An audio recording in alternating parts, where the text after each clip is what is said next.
January 30th, 2024. A quiet street in Levittown, Pennsylvania. Snow covers the ground. Silence blankets the suburb. But inside one house was hell. A man sits calmly in front of his camera. He presses record. And behind him is a severed human head. That head was his father's. He wasn't crying. He wasn't panicking. He was explaining, justifying, smirking. "This is justice," he said. "This is what it takes to wake you up. This isn't a horror movie.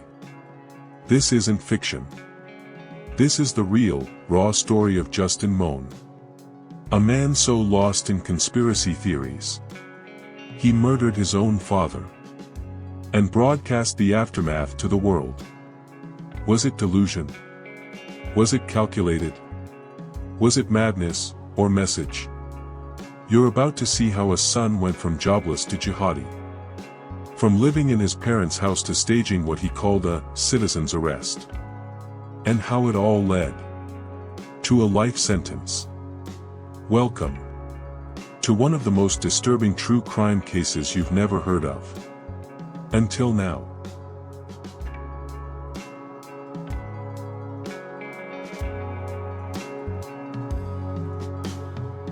Justin Daniel Mohn. Born in 1991, raised in the quiet suburb of Levittown, Pennsylvania. By all outward appearances, he had a stable upbringing. His father, Michael Mohn, was a respected civil engineer with the U.S. Army Corps of Engineers. A man known for structure, order, and service.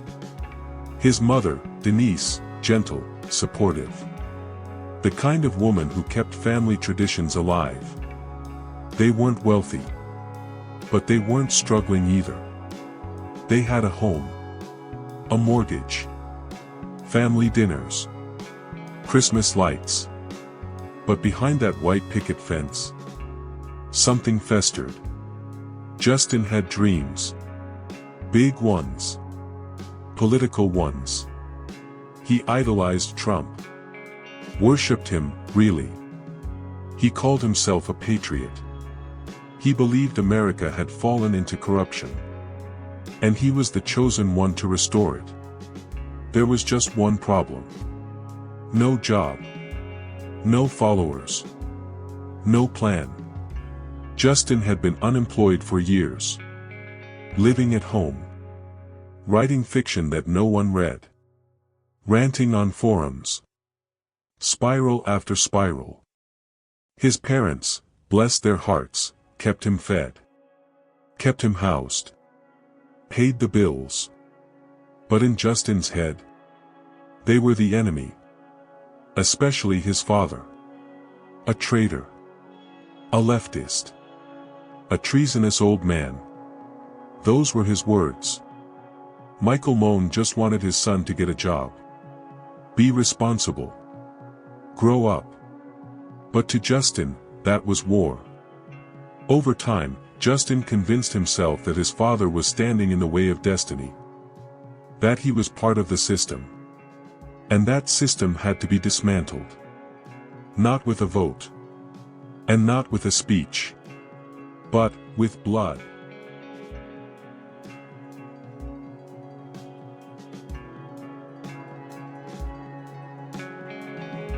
It was a Tuesday. Cold. Still.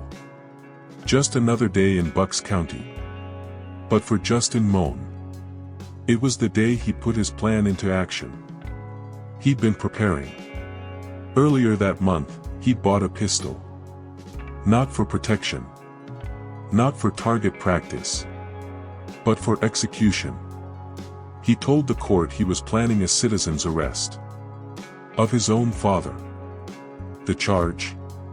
Treason.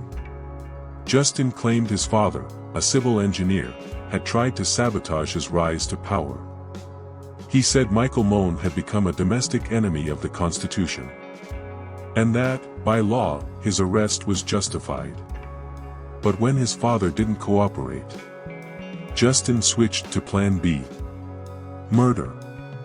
It happened in the basement. The same place they used to store Christmas decorations. Now stained with blood. Justin shot his father point blank. 68-year-old Michael Mohn died instantly. But Justin wasn't done.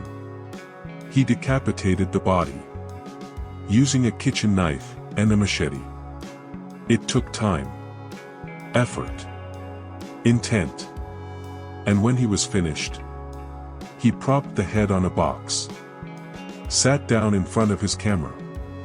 And pressed record. The video lasted 14 minutes. 14. Agonizing. Unfiltered. Minutes. Justin didn't just show the head. He spoke to it. He used it as a symbol. A warning. A message to federal workers across the country. Resign, or this is your future. He uploaded the video to YouTube. Titled it, A Message to the Deep State. Set it public. Tagged it with keywords like patriot, revolution, and justice. And waited. The video didn't just go live. It spread. Before YouTube could take it down. Thousands had seen it. Screenshots exploded across X, Reddit, Telegram. Some thought it was fake. A horror short. A performance art piece. But then, the truth came out. Local police responded to a welfare check at the Mohn home. What they found was horror. Blood pooled on the floor. Michael's body, headless. Camera equipment still warm. And upstairs, Justin. Sitting. Waiting. Armed. Smiling. He didn't resist. He didn't deny it. In fact, he seemed proud.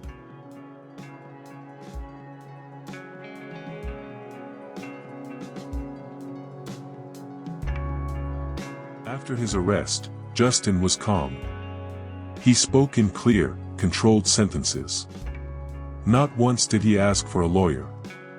Instead, he started preaching. He told detectives he wasn't a killer. He wasn't a criminal. He was a messenger.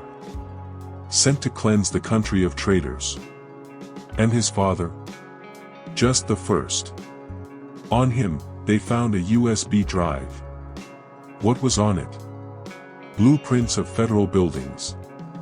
Maps. Surveillance images. And bomb-making instructions, pulled from the dark web. Handwritten notes. Checklists. Targets. He even had a detailed plan. To blow up a federal courthouse in D.C. All written in a manifesto titled, A New Revolution, Justice Through Fear. He thought he was the protagonist in some twisted war story. That his video would spark a movement. That others would rise up and finish what he started. He called for mass resignations. Of FBI agents. Politicians. Journalists. If they don't step down, let their heads roll too. His words. But his movement never came. The video didn't start a revolution. It started a manhunt, for his mind, his motives, his madness. The court began preparing for one of the most disturbing trials in Bucks County history. And through it all, Justin never once said he was sorry. Not for the murder. Not for the video. Not for dragging his family through hell. In fact, he told the judge, I knew something such as a severed head would not only go viral, but could lessen the violence. I unfortunately had to use deadly force. I would object to calling it murder. Imagine hearing that. As the wife of the man he killed, Denise Mohn wept through his testimony. Her husband was gone. Her son was unrecognizable. And Justin never once looked at her.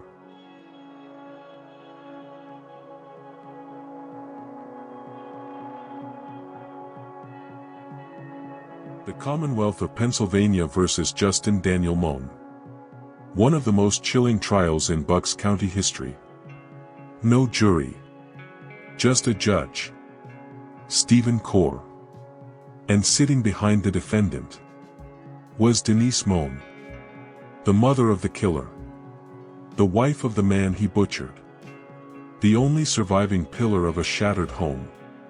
She sat in silence, hands trembling, eyes swollen, watching her only son explain why he beheaded his father. Justin didn't show remorse. In fact, he told the judge that the killing had to happen, that it was justified, that his father resisted arrest, that he, Justin, was the true patriot. And this was self-defense. He tried to shoot me first, Justin said. I had to act. I would object to calling it murder. He even insisted the decapitation was tactical. Not rage. Not madness. But strategy. To send a message. To go viral. To spark fear. And it did go viral. Not in the way he hoped. Not as a rally cry. But as a grotesque window into a man completely detached from reality. The prosecution called it what it was. Unimaginable. Unfathomable. Inhuman. They presented the USB. The manifesto. The machete. They told the court that Justin had planned this. That he wasn't insane. He was dangerous. Denise took the stand. She barely got through her testimony. She spoke about her husband. His kindness. His service. His pride in their son. And then she recalled the moment she saw the video. The moment she realized her baby boy had murdered the man she built a life with. She begged the judge to deliver justice. Not for vengeance, but for sanity. On July 12, 2024, Judge Stephen Sorar delivered his verdict. You are a threat to society. You are a danger to your own mother. And you will never walk free again. Justin Mohn was sentenced to life in prison, without the possibility of parole.